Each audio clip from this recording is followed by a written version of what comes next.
موضوع الدرس في أحوال السعداء يوم القيامة سورة الواقعة تفسير ابن كثير. الحمد لله رب العالمين والصلاة والسلام على أشرف الأنبياء وسيد المرسلين سيدنا محمد وعلى آله وأصحابه أجمعين.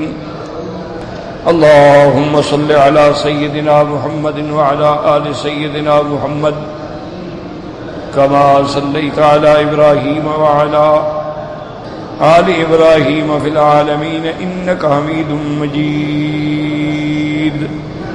أعوذ بالله من الشيطان الرجيم. بسم الله الرحمن الرحيم. ثلة من الأولين وقليل من الآخرين على سرر موضونة متكئين عليها متقابلين يطوف عليهم ولدان مخلدون بأكواب وأباريك وكأس من معين لا يصدعون عنها ولا ينزفون وفاكهة مما يتخيرون ولحم طير مما يشتهون وحور عين كأمثال اللؤلؤ المكنون جزاء بما كانوا يعملون لا يسمعون فيها لغوا ولا تأثيما إلا قيلا سلاما سلاما. قال المؤلف المفسر رحمه الله تعالى أدام النفع بعلومه وعلومكم في الدارين آمين إلى أن قال ابن أبي حاتم حدثنا الحسن بن محمد بن الصباح حدثنا عفان قال حدثنا عبد الله بن بكر المزني سمعت الحسن أتى على هذه الآية والسابقون السابقون أولئك المقربون فقال أما السابقون فقد مضوا ولكن اللهم اجعلنا من أصحاب اليمين.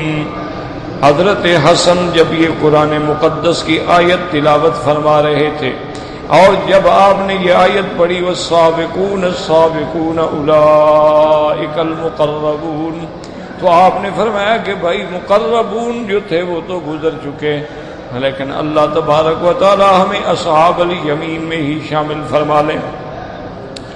ثم قال حدثنا ابی قال حدثنا ابو الولید قال حدثنا السری بن یحیی قال قرأ الحسن والسابقون السابقون اولئک المقربون فی جنات النعیم ثلة من الاولین قال سلۃ ممن مضى من هذه الامہ. انہوں نے فرمایا کہ یہ بہت بڑی جماعت جو ہے سابقون کی وہ بھی اسی امت سے یعنی حضور پاک صلی اللہ علیہ وسلم کی امت سے مراد ہیں. وحدثنا ابی قال حدثنا عبد العزیز بن المغیرۃ المنقری قال حدثنا ابو ہلال محمد بن سیرین انه قال في هذه الآية سلة من الأولين وقليل من الآخرين قال كانوا يقولون أو يرجون أن يكونوا كلهم من هذه الأمة. محمد بن سیرین جب اس آیت پہ پہنچے تو آپ نے فرمایا کہ ہمارے اصحاب یہی کہتے تھے یا امید کرتے تھے کہ یہ تینوں جماعتیں جو ہیں اس امت سے مراد ہیں. فهذا قول الحسن و ابن سیرین ان الجميع من هذه الامة. ابن سیرین کا اور ان سب کا یہی قول ہے کہ یہ تینوں جماعتیں جو ہیں اس امت محمد مصطفیٰ صلی اللہ علیہ وسلم سے مراد ہے. ولا شک ان اول کل امت خیر من آخرها. اب مفسر فرماتے ہیں اس میں کوئی شبہ نہیں کہ ہر امت کا جو اول ہوتا ہے وہ آخر سے افضل ہوتا ہے. فَيَحْتَمِلُ أَن تَؤُمَّ الْآيَةُ جَمِيعَ الْأُمَمِ كُلَّ أُمَّةٍ بِحَسْبِهَا. اور مفسر رحمۃ اللہ علیہ فرماتے ہیں کہ یہ بھی احتمال ہے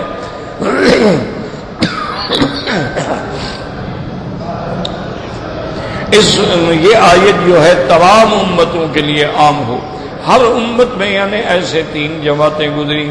فلہذا ثبت فی الصحاح وغیرها من غیر وجہ ان رسول اللہ صلی اللہ علیہ وسلم قال خیر القرون قرنی ثم الذین یلونہم ثم الذین یلونہم الحدیث بتمامہ.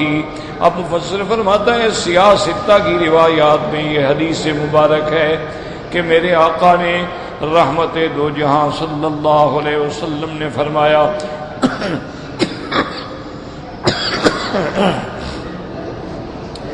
سب سے بہتر زمانہ میرا ہے اور میرے بعد جو ہیں میرے صحابہ اور ان کے بعد تابعین یہ خیر القرون ہیں. الحدیث بتمامہ فاما الحدیث الذی رواہ الامام احمد حدثنا عبد الرحمن قال حدثنا زیاد ابو عمر الحسن عن عمار بن یاسر قال قال رسول اللہ صلی اللہ علیہ وسلم مثل امتی مثل المطر لا يدری اولہ خیر ام آخرہ. حضرت عمار بن یاسر سے روایت ہے حضور پاک صلی اللہ علیہ وسلم نے فرمایا کہ میری امت کی مثال ایسے ہے جیسے بارش میں بھی پتہ نہیں ہوتا کہ اس کے پہلے قطرے بہتے رہیں یا بعد والے بہتے رہیں, تو میری امت بھی ایک بارش کی طرح. وهذا الحديث بعد الحكم بصيغة إسناده محمول على أن الدين كما هو محتاج إلى أول الأمة في إبلاغه إلى من بعدهم كذلك ما هو محتاج إلى القائمين به في أواخرها وتثبيت الناس على السنة وروايتها وإظهارها والفضل للمتقدمين. اب مفسر رحمۃ اللہ علیہ فرماتے ہیں کہ اگر یہ حدیث بطور سند صحیح ثابت ہو جائے تو پھر اس کا مطلب یہ ہوگا کہ جیسے پہلے زمانے میں دین محتاج تھا کہ دین پہنچایا جائے دوسروں تک, اسی طرح آخر کے اندر بھی دین کا پہنچانا جو ہے ضروری ہے, دوسروں تک دین پہنچایا جائے, ان کو حضور کی سنت پہ جمایا جائے, حضور کی سنت کا اظہار کیا جائے. لیکن اس میں کوئی شک نہیں کہ والفضل للمتقدمین, فضیلت جو ہے وہ پہلے کو ہوتی ہے. وَكَذَلِكَ الزَّرْعُ هُوَ مُحْتَاجٌ إِلَى الْمَطَرِ الْأَوَّلِ وَإِلَى الْمَطَرِ الثَّانِي وَلَكِنَّ اب مفسر رحمۃ اللہ علیہ فرماتے ہیں کہ جیسے کھیتی جو ہے وہ بارش کی محتاج ہوتی ہے, چاہے پہلی بارش ہو یا چاہے آخری قطرے ہوں. وَلَكِنَّ الْعُمْدَةَ الْكُبْرَى عَلَى الْأَوَّلِ وَاحْتِيَاجُ الزَّرْعِ إِلَيْهِ آكِدٌ. لیکن اس میں کوئی شک نہیں کہ بارش کا پانی جب کھیتی کو ملتا ہے تو سب سے پہلا پانی جو ہے اس کا وہ زیادہ محتاج ہوتی ہے. فَإِنَّهُ لَوْلَاهُ مَا نَبَتَ فِي الْأَرْضِ وَلَا تَعَلَّقَ أَسَاسُهُ فِيهَا. چونکہ اگر وہ پہلی بارش ہی نہ ہوتی تو نہ تو کھیتی نکلتی اور نہ اس کی بنیادیں مضبوط ہوتی. وَلِهَذَا قَالَ عَلَيْهِ الصَّلَاةُ وَالسَّلَامُ لَا تَزَالُ طَائِفَةٌ مِّنْ أُمَّتِي ظاہرین علی الحق لا یضرهم من خذلهم ولا من خالفهم الى قیام الساعة. حضور پاک صلی اللہ علیہ وسلم نے فرمایا کہ میری امت میں سے ہمیشہ ایک جماعت ایسی رہے گی جو حق پر غالب ہوں گے, ان کو کوئی نقصان نہیں پہنچا سکتا جو ان کو نقصان کرے یا مخالفت کرے. قیامت تک ایک جماعت حق پہ رہے گی اور وہ کسی فتنے سے نہیں ڈرے گی اور ہر فتنے کا مقابلہ کرے گی. وفی لفظ حتی یاتی امر اللہ تعالی وہم کذالک. اور ایک روایت میں حضور نے فرمایا کہ وہ جماعت حق پہ ڈٹی رہے گی حتیٰ کہ قیامت آ جائے گی. والغرض ان هذه الامة اشرف من سائر الامم.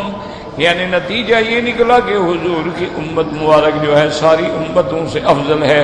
فالمقربون فيها اکثر من غیرها واعلی منزلة لشرف دینها وعظم نبیها. اور مقربون جو ہیں وہ حضور کی امت میں سب سے زیادہ ہیں, ان کا شان زیادہ ہے, چونکہ اللہ نے ان کو ایسا نبی دیا جو تمام انبیاء کا امام ہے، اور اللہ نے ان کو ایسا دین دیا اور ایسا شرف دیا ہے جس کا کوئی مقابلہ نہیں کر سکتا۔ ولہذا ثبت بالتواتر عن رسول اللہ صلی اللہ علیہ وسلم انہ اخبر فی هذه الامة 70,000 يدخلون الجنة بغیر حساب، وفی لفظ مع كل 1000 70,000، وفی آخر مع كل واحد 70,000۔ اب مفسر فرماتا ہے کہ متواتر روایات سے یہ بات بھی میرے آقا سے محبوب دو عالم صلی اللہ علیہ وسلم سے ثابت ہے۔ آپ نے فرمایا میری اس امت میں ایسے لوگ بھی ہوں گے 70,000 جو جنت میں بغیر حساب کے داخل ہوں گے، اور ہر 1000 کے ساتھ پھر 70,000 اور ہوں گے جو جنت میں بغیر حساب کے داخل ہوں گے۔ اور ایک روایت میں ہے مع کل واحد 70,000 جو ہے ان کے ہر بندے کے ساتھ 70,000 اور جو ہیں وہ بغیر حساب کے جنت میں داخل ہوں گے۔ اللہم اجعلنا منہم، اللہم اجعلنا منہم، وما ذلك على الله بعزيز۔ وقد قال الحافظ ابو القاسم الطبراني حدثنا هشام بن يزيد الطبراني حدثنا محمد وابن اسماعيل بن عياش قال حدثني ابي قال حدثني زمزم يعني ابن زرعه عن شريح هو ابن عبيد النبي مالك قال قال رسول الله صلى الله عليه وسلم اما والذي نفسي بيده ليبعثن منكم يوم القيامة مثل الليل الأسود زمرة جميعها يحيطون الأرض تقول الملائكة لما جاء مع محمد صلى الله عليه وسلم أكثر مما جاء مع الأنبياء عليهم السلام لا حول ولا قوة إلا بالله العلي العظيم یا شافی السلام۔ اب فرماتے ہیں کہ حضرت ابی مالک کے حضور پاک صلی اللہ علیہ وسلم نے فرمایا والذی نفسی بیدہ، مجھے قسم ہے اس ذات پاک کی جس کے قبضہ قدرت میں میری جان ہے، لیبعثن منکم یوم القیامہ، اللہ قیامت کے دن جب میری امت کو اٹھائیں گے وہ ایسے ہوگی جیسے رات چھا جاتی ہے، اتنا عدد ہوگا، تمام زمین پہ چھا جائیں گے۔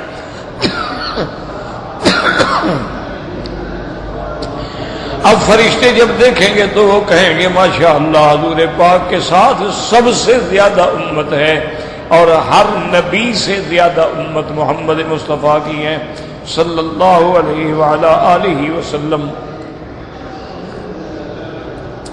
فحسن ان يذكرها هنا عند قوله تعالى ثلة من الأولين وقليل من الآخرين، الحديث الذي رواه الحافظ ابو بکر البیہقی في دلائل النبوة حيث قال اخبرنا ابو نصر بن قتادہ قال اخبرنا ابو عمرو بن مطر قال اخبرنا جعفر بن محمد بن المصطفى الفریابی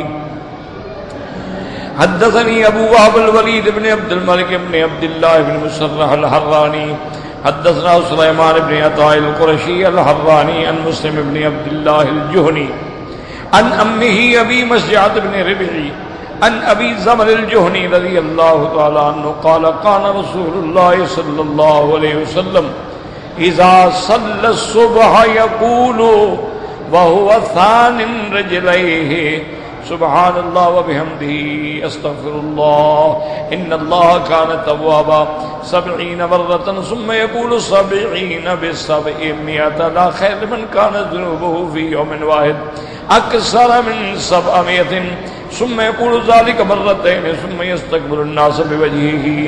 اس حدیث مبارک میں آتا ہے ابی زبر الجہنی رضی اللہ تعالی عنہ سے روایت ہے، وہ فرماتے ہیں کہ میرے آقا رحمت جہاں دو جہاں جب صبح کی نماز پڑھتے تھے سلام پھیرنے کے بعد اسی طرح بیٹھے ہوئے آپ یہ فرماتے تھے سبحان اللہ وبحمدہ استغفر اللہ ان اللہ کان توابا 70 مرۃ، آپ فرماتے تھے 70 دفعہ یہ پڑھتے تھے۔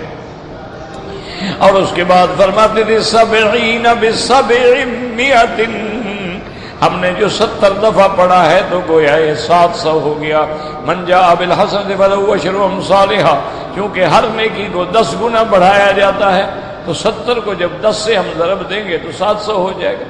اور آپ نے فرمایا کہ لا خیرہ، پھر اس بندے میں کوئی خیر نہیں کہ جو ایک دن کے اندر 700 سے بھی زیادہ گناہ کرتا ہو، یعنی اللہ 700 تک معاف فرما دیں گے، پھر اس سے بھی اور زیادہ بڑھتا ہے تو پھر اس میں کوئی خیر ہی نہیں۔ پھر اس کے بعد یہ 2 دفعہ فرماتے، پھر لوگوں کی طرف چہرہ فرما لیتے۔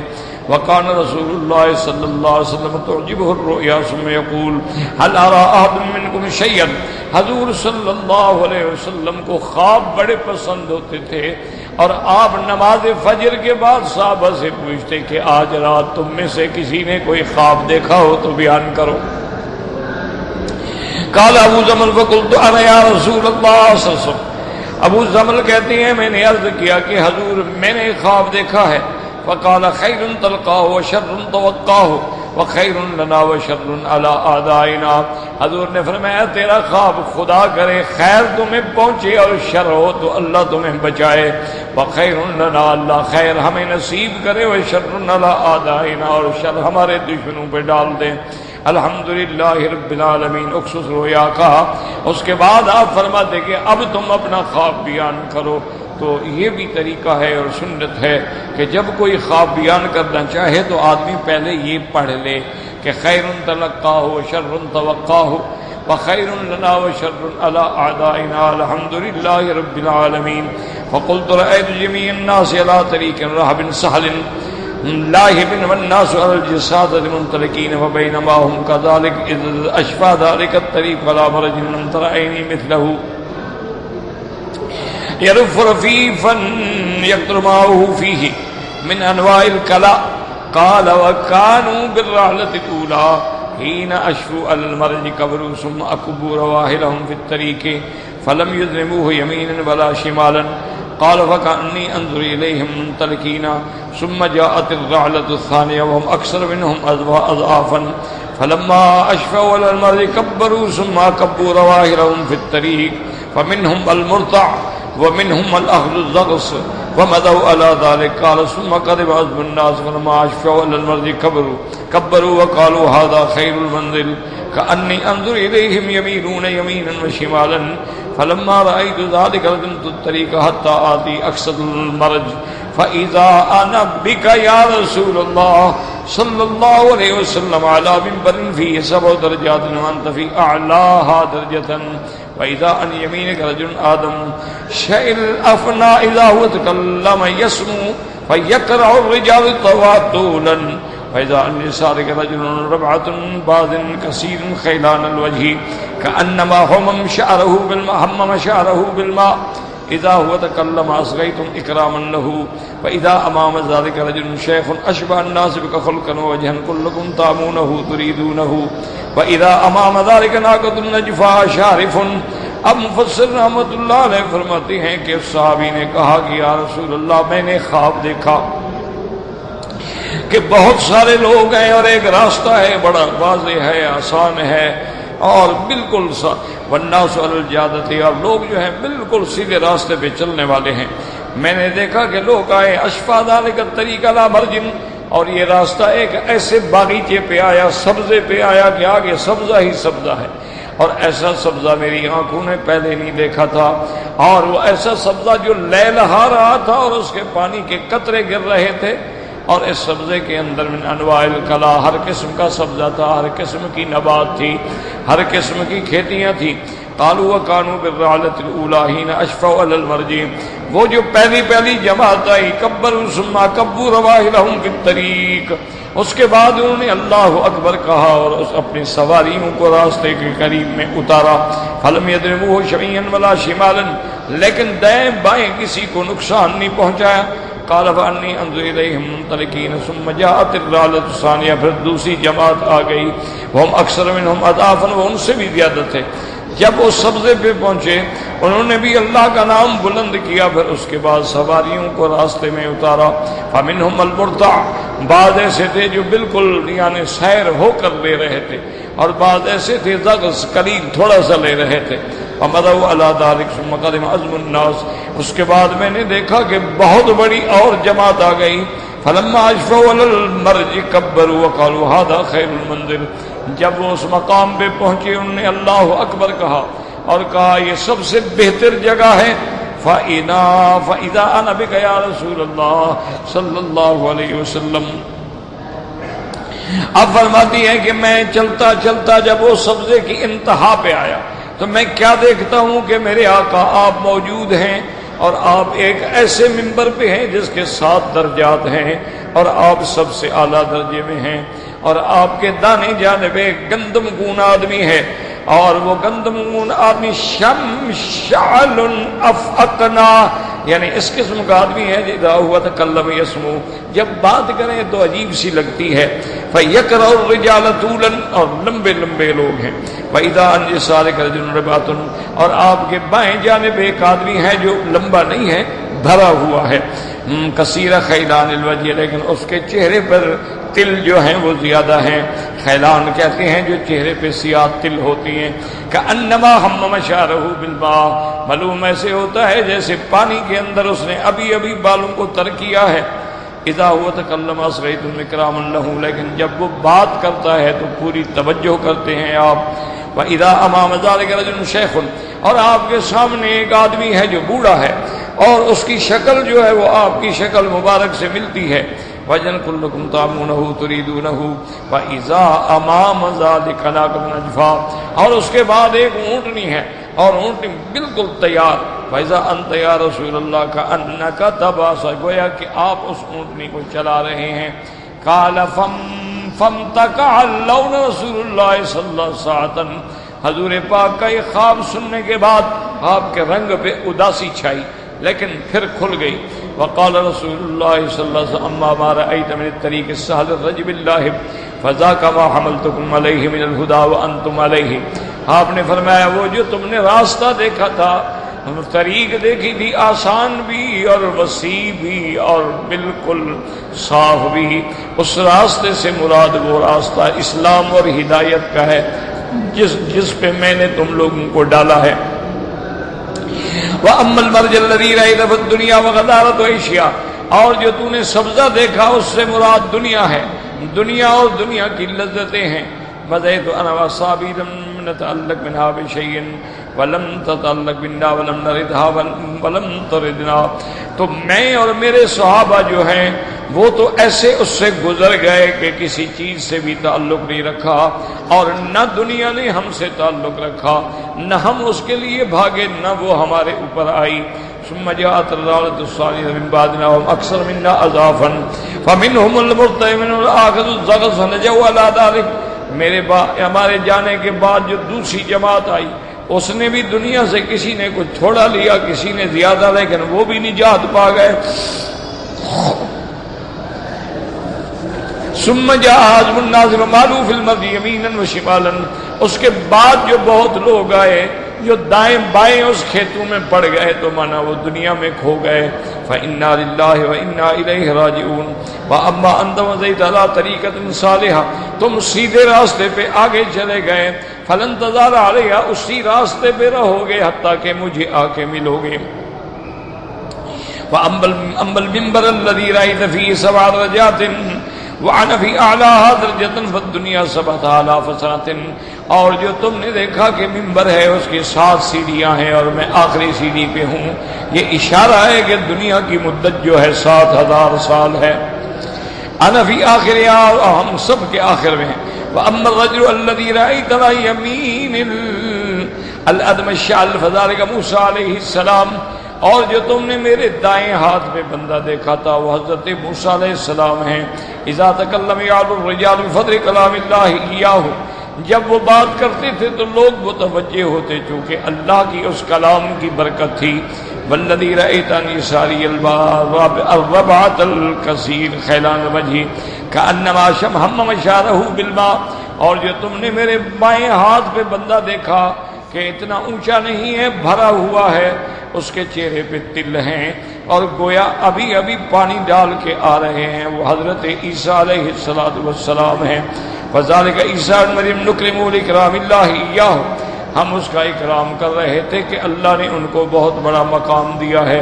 وَأَمَّا الشَّيْخُ الَّذِي رَأَيْتَ أَشْبَهَ النَّاسِ بِي خُلْقًا وَوَجْهًا حَلْقًا وَجْهًا، اور جو بندہ تم نے میرے سامنے دیکھا جس کی شکل مجھ سے ملتی تھی، اس سے مراد ذاک ابونا ابراہیم علیہ السلام، وہ حضرت ابراہیم علیہ السلام ہیں۔ کنا نؤمہ ونقتدی بہ، ہم اسی کی ملت پہ ہیں اور اسی کے طریقے پہ چل رہے ہیں۔ وَأَمَّا النَّاقَةُ الَّتِي رَأَيْتَهَا وَرَأَيْتَنِي وَصَاحِبَ السَّاعَةِ، اور جو تم نے اونٹنی دیکھی تھی اس سے مراد قیامت ہے۔ فَهِيَ السَّاعَةُ عَلَيْنَا تَقُومُ لَا نَبِيَّ بَعْدِي وَلَا أُمَّةَ بَعْدَ أُمَّتِي، کیونکہ یہ قیامت جو ہے وہ ہماری امت پہ آئے گی، چونکہ ہماری امت کے بعد کوئی امت نہیں اور میری نبوت کے بعد کوئی نبوت نہیں۔ قال ما سأل رسول رؤيا بعد هذا إلا أن يرجع الرجل فيحدث بها متبرعا۔ محسن رحمۃ اللہ علیہ فرماتے ہیں کہ اس خواب کے بعد پھر حضور پاک صلی اللہ علیہ وسلم ہر نماز فجر کے بعد نہیں پوچھتے تھے، کوئی خود آ کے سنا دیتا تو سن لیتے تھے، ورنہ آپ نے پھر پوچھنا جو تھا وہ چھوڑ دیا تھا۔ وقولہ تبارک و تعالی علی سرر موضونۃ، قال ابن عباس نے مرمولۃ بالذهب یعنی منسوجۃ بہ۔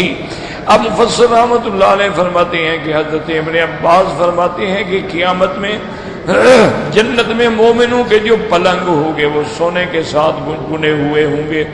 کذا قال مجاہد وکان سید بن زید بن اسم وقتادہ والضحاک، وقال سدی مرمولۃ للذهب واللؤلؤ، وقال اکرمۃ مشبکۃ بالدر والیاقوت، وقیل ابن جریر ومنما اسم وزین الناقۃ ذی تحت بطنها وهو فعیل بمعنى مفعول لأنه مذفور، وكذلك السرر في الجنة مذفورة بالذهب للآلی۔ اب مفسر رحمۃ اللہ علیہ فرماتے ہیں کہ یہاں جیسے کہتے ہیں کہ وزین الناقۃ، وزین فعیل بمعنی مفعول، تو قیامت والے دن کے جو پلنگ ہیں اللہ تبارک و تعالی نے ان کے پائے جو ہیں وہ یاقوت و زمرد سے ہوں گے، اور ان کی بنائی اور زمین جو ہوگی وہ سونے کی بنی ہوگی۔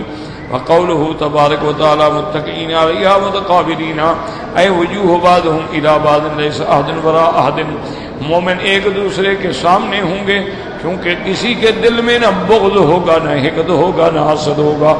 یطوف علیہم ولدان مخلدون، مخلدون کا کیا معنی؟ مفسر فرماتے ہیں مخلدون علی صفۃ واحدۃ لا یتکبرون عنہا ولا یشیبون ولا یتغیرون، ان لڑکوں کو اللہ اسی عمر میں رکھیں گے، نہ وہ بڑے ہوں گے نہ بوڑھے ہوں گے، نہ شکل ان کی تبدیل ہوگی۔ بأکواب واباریک وکأس من معین، اما الاکواب فہی الکیزان والتی لا خراطیم لها ولا آذان۔ اکواب سے مراد یہ ہے کہ ایسے بڑے بڑے پیالے جن کے پکڑنے کے لیے کان نہیں ہوتے ہیں، بل اباریک والذی جمعت الوصفین، اور اباریک وہ ہوتے ہیں کہ ان کے پکڑنے کی بھی جگہ ہے اور آگے پانی ڈالنے کے لیے بھی اس کے لگی ہوتی ہے ٹونٹی، اور اس کے بعد الکؤوس الحنابات، اور اس کے بعد فرماتے ہیں کہ کاس جو ہیں وہ یعنی وہ برتن جن سے وہ مومن پئیں گے، یعنی جام شراب بھرے ہوئے، والجمیع من خمر من عین جاریۃ وعین، اور یہ سب کے سب جو ہیں شراب کے بھرے ہوئے ہوں گے۔ لیس من اویۃ تنقضی وتفرغ بل من عیون ساریۃ، یہ ایسی نہر ہوگی کہ خمر لذۃ للشاربین، نہر ہوگی جو کبھی ختم نہیں ہوگی۔ لا يصدون عنها ولا ينزفون، اے لا تصدع رؤوسهم ولا تنزف عقولهم، نہ تو اس شراب سے سر میں درد ہوگا اور نہ ان کا عقل زائل ہوگا، بل یہ ثابتۃ مع شدۃ المطربۃ واللذۃ الحاسدۃ، اور شراب میں لذت ہوگی، سرور ہوگا، لیکن ذہاب عقل بھی نہیں ہوگا اور درد بھی نہیں ہوگا۔ روى الضحاک بن عباس انه قال في الخمر 4 خصال، حضرت ابن عباس رضی اللہ تعالیٰ عنہ فرماتے ہیں کہ شراب جو ہے دنیا کے اندر اس میں 4 چیزیں ہوتی ہیں۔ السکر، پہلی چیز نشہ ہوتا ہے، والصداع، دوسری چیز یہ ہے کہ درد ہوتا ہے، اور تیسری چیز یہ ہے والقیء، کئی الٹی آتی ہیں، اور چوتھی چیز یہ ہے والبول، پھر کثرت سے پیشاب آتا ہے، فذكر اللہ تعالی خمر الجنت ظہار هذه الخصال، اللہ تبارک و تعالی نے جنت کی شراب کا ذکر فرمایا اور وہ ان سب چیزوں سے پاک ہے، نہ اس میں سکر ہوگا، نہ صداع ہوگا، نہ قے ہوگی اور نہ بول ہوگا۔ فقال مجاہد اکرم سید بن عطیہ وقتادہ وسطی لا یصدعون عنها یقول لیس لهم فیہا صداع راس، ان کو اس کے پینے سے کوئی سر میں چکر نہیں ہوگا، ولا ينزفون الا تذهب بعقولهم وقول، کیونکہ وہ دنیا کی شراب تو نہیں ہے نا، وہ تو جنت کی شراب ہے۔ لیکن یہ بھی یاد رکھیں کہ علماء نے لکھا ہے کہ یہ جو شراب ہے نا یہ ام الخبائث ہے، یعنی یہ برائیوں کی ماں ہے، اس سے برائیاں جنم لیتی ہیں یہ شراب۔ اور یہ بھی یاد رکھیں کہ شراب کے چاہے سینکڑوں نام رکھ لیں، شراب شراب ہے۔ یہ بہت بڑی جہالت بھی ہے اور اللہ کے قرآن کی تحریف بھی ہے، جو آج کل کے نوجوانوں نے ایک مسئلہ نکالا ہوا ہے کہ جی شراب جو حرام ہے وہ ہوتی ہے جو انگوروں سے نکالی جاتی ہے، اور شراب وہ حرام ہے، خمر لفظ ہے خمر، حرمت علیکم الخمر، وہ کہتے ہیں خمر کا معنی ہے ما خامر العقل، جس سے عقل جو ہے وہ زائل ہو جائے، وہ کہتے ہیں وہ حرام ہے۔ باقی وہ کہتے ہیں کہ ہم لوگ جو پیتے ہیں یہ تو مالٹے کی بنی ہوئی ہے، سیب کی بنی ہوئی ہے، یہ تو کیلے کی بنی ہوئی ہے، یہ تو سبزیوں سے نکالی گئی ہے، اور یہ مختلف درختوں سے نکالی گئی ہے، تو یہ تو وہ شراب ہے ہی نہیں جو حرام ہے۔ اور اس شراب کی وصف یہ ہے کہ خامر العقل، کہ عقل زائل ہو جائے۔ اس شراب سے ہمارا عقل تھوڑا زائل ہوتا ہے، بلکہ ہم تو اور ایکٹیو ہو جاتے ہیں کام کرنے کے لیے۔ یہ تو ہمارے لیے ایک ٹانک ہے۔ یہ آج کل کے جو جدید مجتہد بنے ہیں نا، مطالعے کر کر کے مجتہد، انہوں نے نعوذ باللہ پوری امت کو گمراہی میں ڈالنے کے لیے یہ مسئلے نکالے۔ اسی لیے یہ مرزا جو تھا نا جی، مرزا غلام احمد قادیانی علیہ ما علیہ، جس نے نبوت کا دعویٰ کیا تھا، وہ بھی شراب پیتا تھا۔ یہ اچھا نبی ہے، شراب پیتا ہے۔ اس کے بیٹے نے لکھا ہے، بشیر الدین محمود جو اس کا بڑا بیٹا ہے، جو اپنے باپ کے بعد سب سے پہلا خلیفہ بلا فصل ہے اس نے لکھا ہے کہ ابا جان کبھی کبھی وائن ٹانک پی لیا کرتے تھے۔ اب عام آدمی کو پتہ نہیں ہوتا کہ وائن کا معنی شراب ہے، تو وہ بھی یعنی شراب سے شغل کیا کرتے تھے۔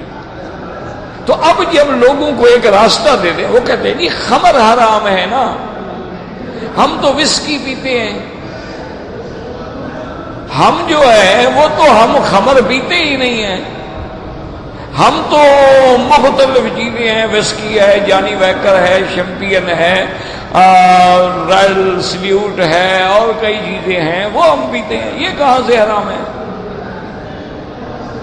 اور پھر اس سے ہمیں نشہ نہیں ہوتا، ہم تو پی کے تقریریں کرتے ہیں، ہم پی کے جلسے میں کھڑے ہوتے ہیں، ہم پی کے کام کرتے ہیں، ہم پی کے اخبار لکھتے ہیں، مضمون لکھتے ہیں، تو ہمارا عقل تو اور تیز ہو جاتا ہے۔ تو بات سمجھیں کہ یہ ایسی تعویلات ہیں جس سے اللہ کے قرآن کے معانی کو بدل دیا گیا۔ قرآن اترا ہے میرے مدنی سرکار پہ، یاد رکھو۔ تو اب قرآن کا معنی حضور سے پوچھیں گے یا ان بدبختوں سے پوچھیں گے؟ جو صاحب قرآن ہے، صاحب شریعت ہے، جس پہ اللہ نے وحی فرمائی، حضور نے ایک تو فرما دیا کہ خمر حرام، پھر حضور نے وضاحت فرما دی کل مسکر حرام، ہر نشہ آور چیز حرام، ضروری نہیں انگور کی ہو یا مالٹے کی ہو، اگر وہ نشہ آور ہے تو حرام۔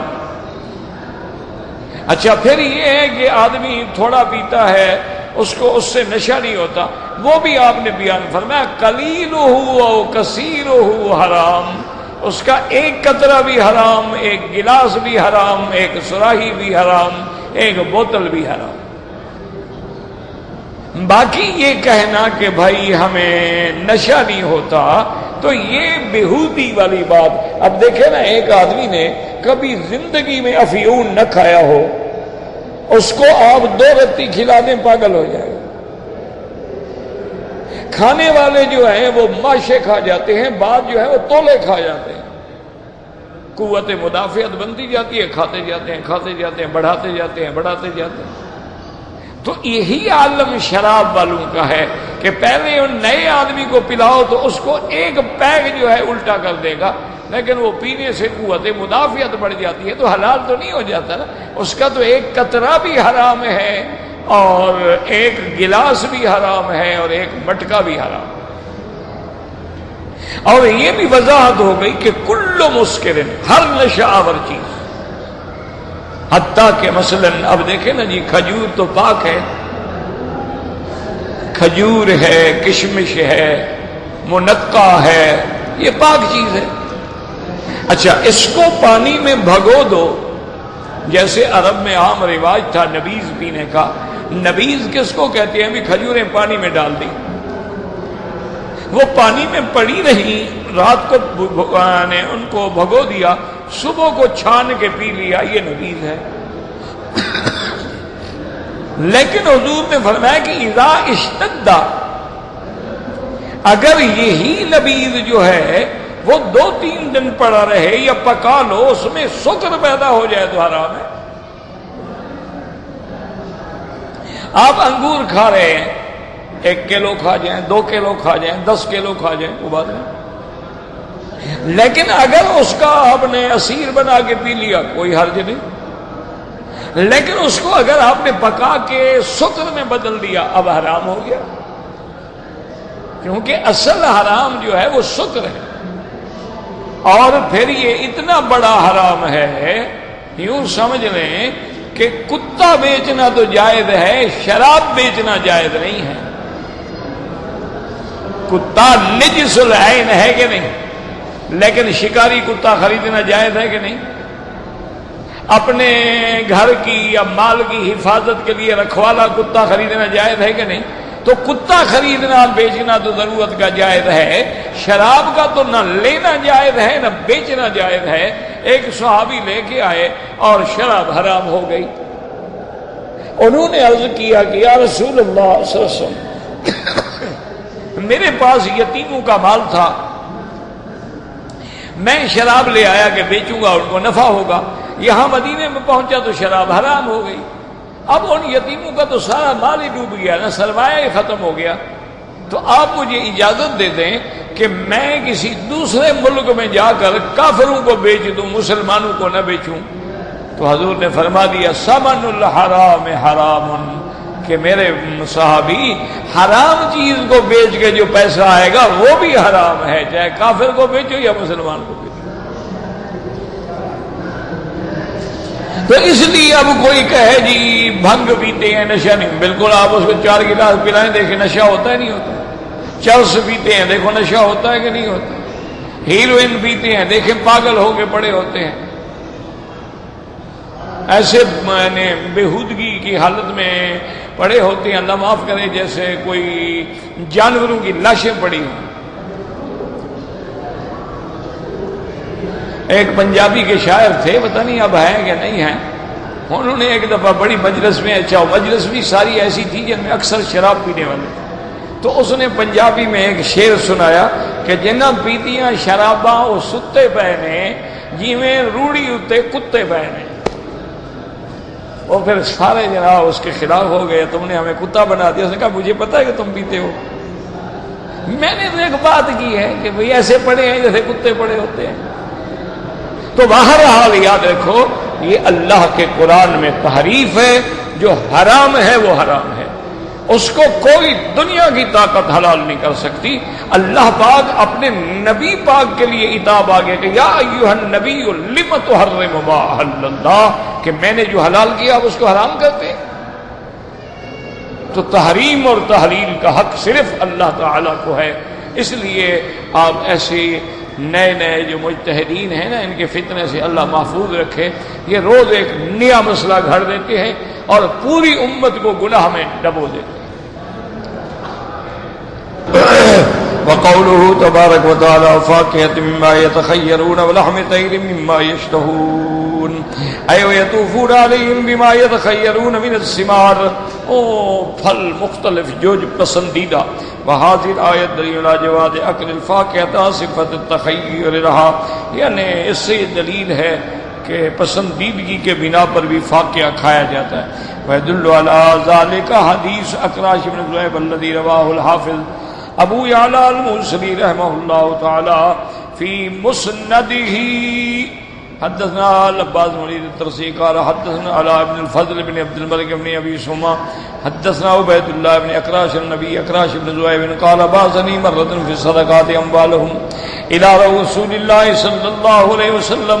کہتے ہیں کہ میں صدقے کے مال لے کے حضور کی خدمت میں آیا مدینہ منورہ میں. فإذا هو جالس بين المهاجرين والانصار، حضور کے ساتھ مہاجر بھی بیٹھے تھے، انصار بھی بیٹھے تھے. وقدمت علیہ ابن كأنها عروق الارض قال من الرجل، میں اونٹ لے کے آیا بڑے پسندیدہ جیسے ارتی قسم ایک نو ہے یعنی اونٹوں کی. قال من الرجل قلت اکراش بن ذؤیب قال ارفع في النسب، اس نے کہا حضور میرا نام اکراش بن ذؤیب ہے، آپ نے کہا آگے بیان کرو. فانتصب له الى مرة بن عبید وهذه صدقة مرة بن عبید، میں نے کہا حضور میرا خاندان مرة بن عبید سے ملتا ہے اور یہ مال سارا مرة بن عبید نے دیا ہے. فتبسم رسول اللہ صلی اللہ علیہ وسلم وقال هذه ابن قومی هذه صدقات قومی، یہ میری قوم کے اونٹ ہیں، یہ میری قوم کا صدقہ ہے. ثم امر بها ان تبسم بها من میسم ابن الصدقة وتضم الیہا، علامت لگا دے. ثم اخذ بیدی فانطلقنا الی منزل مسلمہ وقال هل من طعام. کہتی ہیں کہ پھر مجھے لے کر حضور صلی اللہ علیہ وسلم بی بی ام سلمہ کے گھر آئے اور پوچھا کہ کوئی کھانا ہے. فاتینا بجفرۃ کالقصعۃ کثیرۃ السرید والودر، تو بی بی نے ایک پیالہ بھیجا جس میں سرید تھی. وجعل یاکل منها فاقبلت خود بیدی فی جوانبها، میں ہر طرف سے ہاتھ ڈال کے کھا رہا تھا، حضور نے میرا ہاتھ پکڑ لیا. فقبض رسول بيد اليسرى على يد اليمنى فقال يا اخراج كل من موضع واحد، آپ نے فرمایا ایک جگہ سے کھاؤ. فانه طعام واحد، یہ سب ایک کھانا ہے. ثم اوتينا بالطبق فيه التمر او رطب، پھر اس کے بعد ایک طبق آیا جس میں کھجوریں تھیں. اب مجھے یاد نہیں رہا کہ وہ سبز کھجوریں تھیں یا سوکھی. رطبا كان وطبا وجعلت آخر بين يدي وجعل يا رسول الله من الطبق عليها كل من حيث شئت فانه غير لون واحد. آپ نے فرمایا کھجوریں ہیں، چاہے یہ چن چن کے کھا سکتے ہو، لیکن جب طعام ایک قسم کا ہو تو پھر ایک جگہ سے. فقط رسول اللہ يده وسبل كفيه وجهه وذراعه وراسه ثلاثا، اس کے بعد حضور پاک نے اپنے ہاتھ دھوئے. دھونے کے بعد پھر آپ نے اپنے ہاتھوں پر بھی اپنے چہرے پر بھی. ثم قال اخراج هذا الوضوء مما غيرت النار، اس کے بعد آپ نے فرمایا یہ ہے وضو، یعنی بس یہ وضو لغوی ہے یعنی ہاتھ. وهكذا رواه الترمذي متفق ماجه جميعا عن محمد بن شان بن حذيل على بن فضل وقال الترمذي غريب لا نعرفه الا من حديثه والله تعالى اعلم.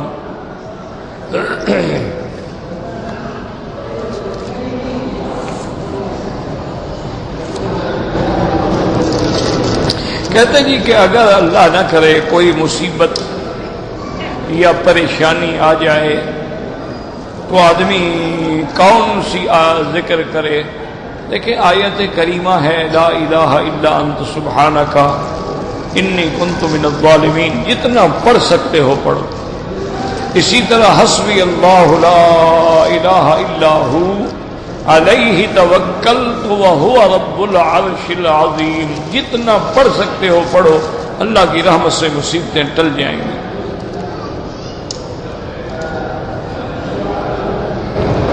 کہتے ہیں جی کہ میری ابھی تک شادی نہیں ہوئی کیونکہ میں نے داڑھی رکھی ہوئی ہے، اس لیے لوگ داڑھی والوں کو رشتہ نہیں دیتے. مجھے کوئی وظیفہ بتائیں.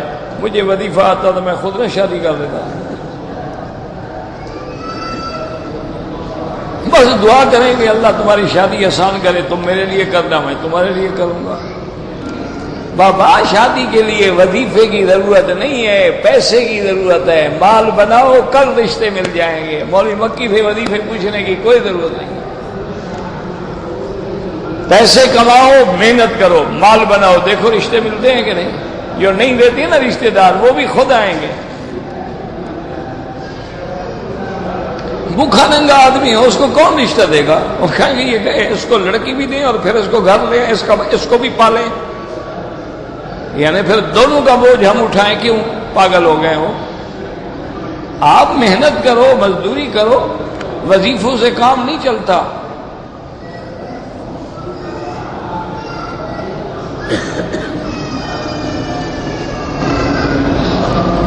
کہتے ہیں جی کہ میں عرب میں مکہ میں بن لادن کمپنی میں کام کرتا ہوں. میں چھٹی پہ گھر گیا، واپس جب آیا میرا ارادہ تھا کہ میں عمرہ کروں، مگر مجھے میقات کا پتہ نہیں تھا. ماشاءاللہ مکے میں بھی رہتے ہو، شریعت کو بھی 1430 سال گزر گئے ہیں، ابھی تمہیں میقات کا بھی پتہ نہیں لگا. تو کوئی مولوی سارے مر تو نہیں گئے تھے؟ کسی سے پوچھ لیتے، تمہیں میقات کا پتہ لگ جاتا. اب جناب عمرہ بھی قضا کرو، ایک بکری دم بھی ادا کرو، مجال ہے پھر تمہیں میقات بھولے. 400 کی بکری لوگے نا انشاءاللہ 8000 روپے بنیں گے. اور جب 8000 کا شریعت کا ٹیکہ تمہیں لگے گا نا، مجال ہے اگلے سال تم میقات بھول جاؤ. اب عمرہ بھی کرو، دم بھی ادا کرو. مسجد عائشہ سے احرام جو باندھا ہے وہ عمرہ الگ چیز ہے. میقات آپ چھوڑ کے آئے، آپ کو پاکستان سے احرام باندھنا تھا. دم پڑ گیا ہے، جب اللہ پیسے دے دے ادا کر دو. اور اگر بالکل تمہاری نیت ہے کہ پیسے ملیں گے ہی نہیں تو 10 روزے رکھ لو. میری تنخواہ اتنی ہے کہ میں دم نہیں دے سکتا، تو بہرحال اللہ قادر ہے، تنخواہ بڑھ بھی سکتی ہے، لیکن اگر نہ ہو تو پھر روزے رکھ سکتے ہو. پہلے عمرہ تو کرو. کہتے ہیں جی کہ ہمارے یہاں ایک جامع مسجد ہے، وہاں جمعہ کی نماز تو ہوتی ہے لیکن اذان 2 نہیں ہوتی، 1 ہوتی ہے. کوئی حرج نہیں، نماز تو ہو جاتی ہے. نماز میں یا جمعہ کی ادائیگی میں تو کوئی فرق نہیں آتا. چاہے 1 اذان ہوتی ہے، ان کو حضرت عثمان کی اذان سے چڑھ ہے تو اللہ ہدایت دے. یہ دوسری اذان جو ہے حضرت عثمان رضی اللہ تعالی عنہ کے دور سے شروع ہوئی، اور حضرت عثمان خلیفہ راشد ہے، اور حضور کا ہی فرمان ہے علیکم سنتی و سنت الخلفاء الراشدین. اور پھر جب حضرت عثمان نے یہ حکم دیا، اس دور میں جتنے صحابہ موجود تھے کسی نے اختلاف نہیں کیا، پھر اجماع صحابہ بھی ہو گیا. اسی لیے الحمدللہ آپ دیکھ رہے ہیں کہ حرمین میں 2 اذانیں ہوتی ہیں. اللہ کا شکر ہے، یہ علماء ہیں، ان کے پاس علم ہے، فضل ہے. اور پھر یہ لوگ تو الحمدللہ کوشش کرتے ہیں کہ ظاہر حدیث پہ عمل ہو.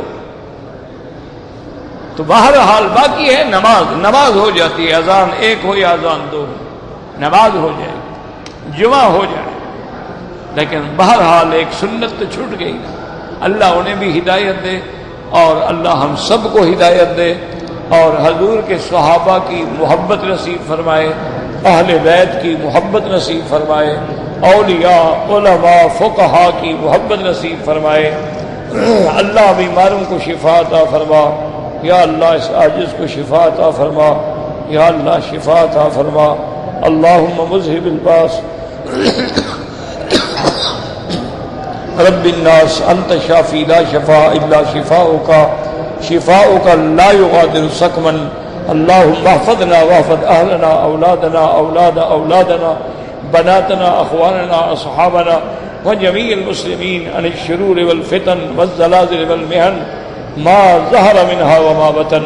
اللهم انا نسألك من الخير كله عاجله وآجله ما علمنا منه وما لم نعلم اللهم إنا نعوذ بك من الشر كله عاجله وآجله ما علمنا منه وما لم نعلم.